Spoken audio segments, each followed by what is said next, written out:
গৌর হোসেন শাহ রাজ্য মালদা, রামকেলি গ্রাম।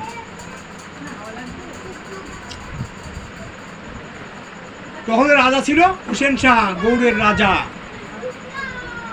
সেই হোসেন শাহ একটা গম্বুজ তৈরি করেছেন, মানে উপরে এমন জায়গা, উঁচু জায়গা গম্বুজ তৈরি করেছেন, ওখান থেকে রাজ্যের সমস্ত কিছু দেখা যাবে। যে মিস্ত্রি করেছিলেন সেই মিস্ত্রি বলছেন,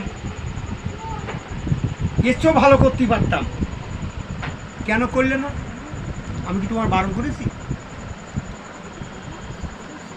গম্বুজের উপর থেকে নিক্ষেপ করে তাকে মারিয়ে দিলেন।